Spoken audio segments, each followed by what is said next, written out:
Police ने जिस तरह से इस अर्जी को जो परमिशन जो मांगी गई थी उसे खारिज किया गया वो सरासर गलत है। और महाराष्ट्र में कहा जाता है कि हिंदुत्ववादी सरकार है, तो ये यहाँ के सरकार पर, यहाँ के राजनेता में एक बहुत बड़ा प्रश्न निर्माण होता है।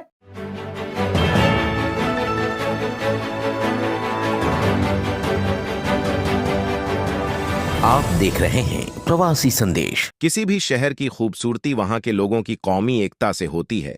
सभी जाति और धर्म के लोग एक दूसरे से मिलकर रहें, इससे बड़ी बात कुछ नहीं हो सकती।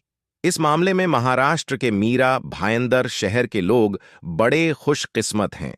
जब 1992 में मुंबई में भारी दंगे हुए थे तो पड़ोस के मीरा भायंदर शहर में पूरी तरह शांति रही। इस बात की मिसाल दी जाती थी कि इस उपनगर का सांप्रदायिक माहौल बेमिसाल है।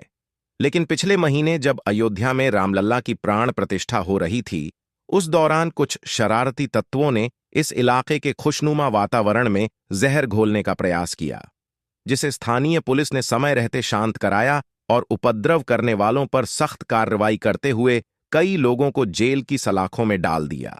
इस मामले को बिगाड़ने में कई नेताओं ने आग में घी डालने का काम किया।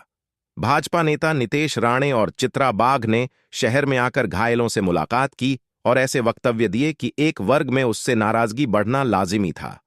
इस पर पुलिस ने तत्काल सर्वदलीय नेताओं और पत्रकारों के साथ मीटिंग करके माहौल को शांत करने की अपील की, जिसका नतीजा ये हुआ कि मीरा भायंदर में अमन चैन बहाल हो गया।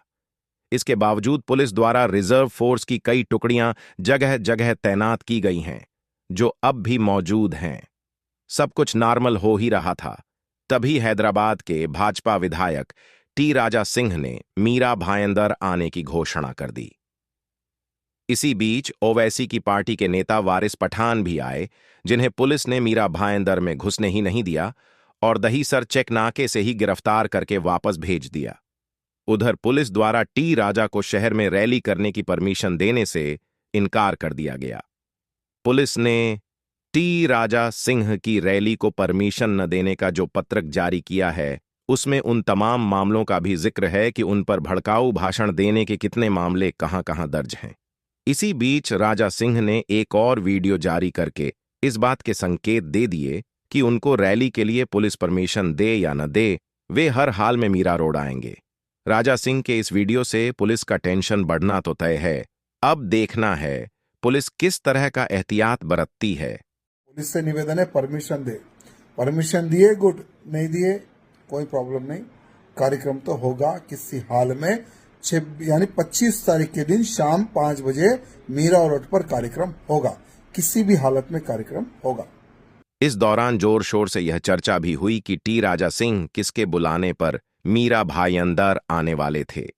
प्रवासी संदेश की तफ्तीश में पता चला कि नरेश निले नामक हिंदूवादी एक कार्यकर्ता द्वारा राजा सिंह को यहां आने का आमंत्रण दिया गया था। नरेश के बारे में पता चला है कि वह बजरंग दल समेत कई हिंदू संगठनों से जुड़ा हुआ है और हर साल रामनवमी पर भगवा रैली का आयोजन करता है। राजा सिंह की रैली की परमिशन न मिलने पर आयोजन से जुड़े तमाम युवाओं में आक्रोश है।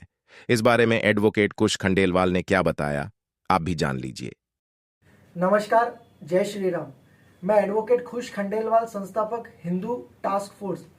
सकल हिंदू समाज के तरफ से मेरे साथ जो आज उपस्थित है नरेश नीले जी, इनके द्वारा छत्रपति शिवाजी महाराज के जयंती के निमित्त 25 फरवरी को एक रैली और सभा आयोजित किया जाने वाला था, जिसमें मुख्य अतिथि भाजपा के विधायक, तेलंगाना विधायक टी राजा सिंह भी उसमें उपस्थित होने वाले थे।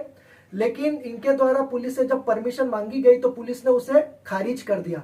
अब इनके द्वारा जो है हमने मिलकर इनके तरफ से आज मुंबई उच्च न्यायालय में एक याचिका दायर की है। उस खारिज किए हुए आदेश को चुनौती देते हुए जल्दी उस पर जो है हाईकोर्ट का निर्णय आ जाएगा और हमें पूरा विश्वास है मुंबई उच्च न्यायालय पर कि हमें उसमें अवश्य सफलता मिलेगी।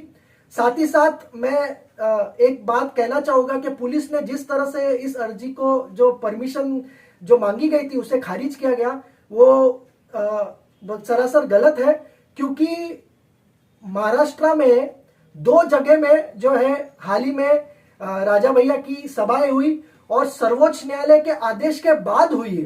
तो इस तरह से जो मीरा भाईंदर की पुलिस ने जो अर्जी खारिज की गई है वो गलत है।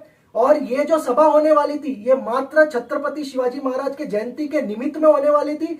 महाराष्ट्र के वीर पुत्र पराक्रमी ऐसे छत्रपति शिवाजी महाराज के जयंती के निमित्त में अगर कोई सभा आयोजित किया जाने वाला होता है और उसे अगर पुलिस खारिज करती है और महाराष्ट्र में कहा जाता है कि हिंदुत्ववादी सरकार है, तो ये यहाँ के सरकार पर, यहाँ के राजनेता में एक बहुत बड़ा प्रश्न निर्माण होता है। और हिंदू समाज को अब यह देखना है कि सही मायनों में क्या ये हिंदुत्ववादी छवि वाले ये नेता है, और आने वाले चुनाव में इसका जवाब जो है हिंदू समाज इन्हें देगा।